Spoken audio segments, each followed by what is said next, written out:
Yes, let's now welcome the MEC for Agriculture and Rural Development here in Gauteng, Vuyiswa Ramokgopa. MEC, what a great pleasure to have you with us on the show. Welcome. Firstly, take us through some of the main objectives of this End Hunger Symposium. Good evening, and thank you for having me. As you've heard in the clips that you've just played, food insecurity and hunger, more specifically, is a serious crisis, not just in our province, nationally, but we experience it very acutely in our province because Gauteng is the most populous province with 15.5 million people residing in Gauteng.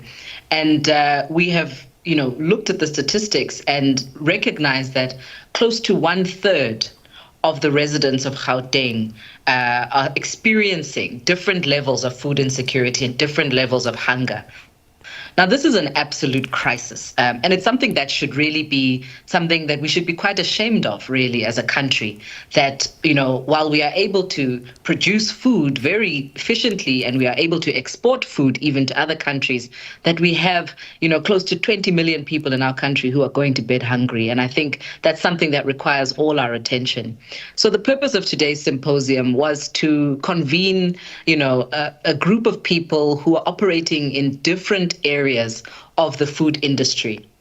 People who are in the non-profit sector, people who are actually in the agricultural sector and the food production space, people who are in the retail sector, as well as policymakers from local government and provincial government, to really put our heads together about how we can deal with this crisis decisively once and for all. Absolutely, MEC, and this, of course, being a very significant symposium at the back of the announcement of those US tariffs that are actually quite concerning for the agricultural sector, which is, of course, the backbone of every nation's food security. So how will this symposium then assist in finding tangible as well as sustainable long-term solutions in addressing the ever-growing issue of food security? I mean, especially for the province like Gauteng, you did mention it's the most populous there, and couple that with urban migration, demand and supply issues then become a plague and deterrent to some of these short-term projects. Yeah. So, I mean, the issue of food insecurity is not a simple one. It's caused by a number of different factors, unemployment being one of them, cost of living and rising cost of living being another one of them. You mentioned, migration patterns and just the growth of the population in Gauteng in the last few years and the inability to actually serve and service this population. But of course, also Gauteng is not traditionally known to be an agricultural province. So we only have 3% of land in Gauteng that is zoned for agricultural use.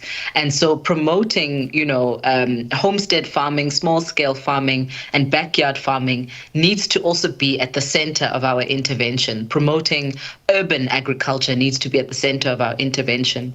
But and you've correctly said, we don't operate, as an island. We are part of a national agricultural industry. We're part of a global economy. And it goes without saying that people are going to feel some level of strain in their pockets with the rising cost of living.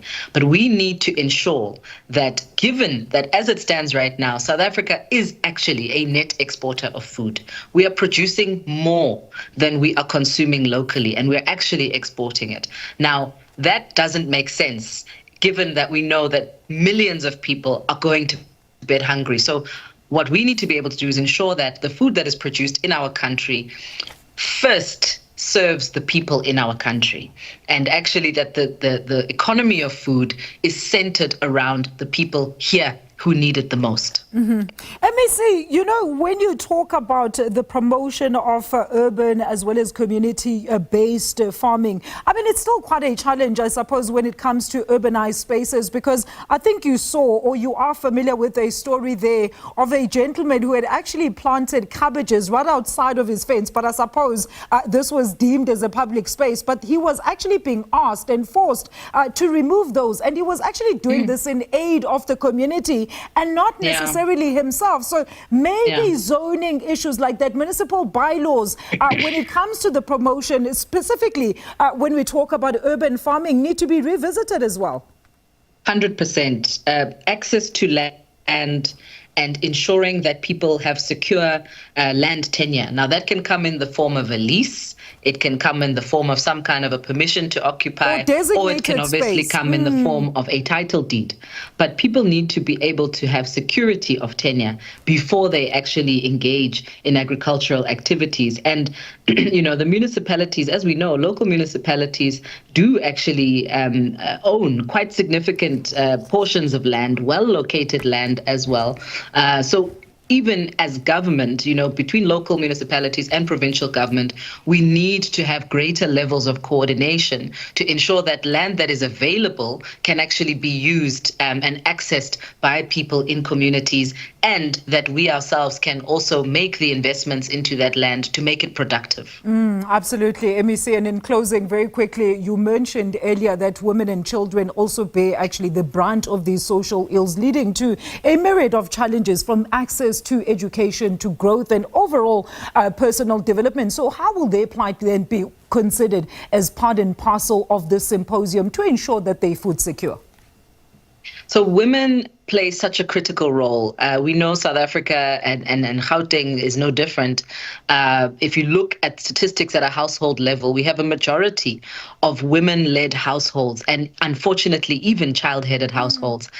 So we need to be able to invest in these communities and ensure that women are empowered with the right education, the right training, the right tools to be able to grow food for themselves, and not just grow food for themselves to eat. I think that's the one level, but also to be able to generate sustainable livelihoods for themselves and their families. Ultimately, we have to be able to solve the income issue that we have. Too few people earn an income, and even those that earn an income often don't earn enough. So you have instances where mothers are sacrificing their own food just so that their children can eat.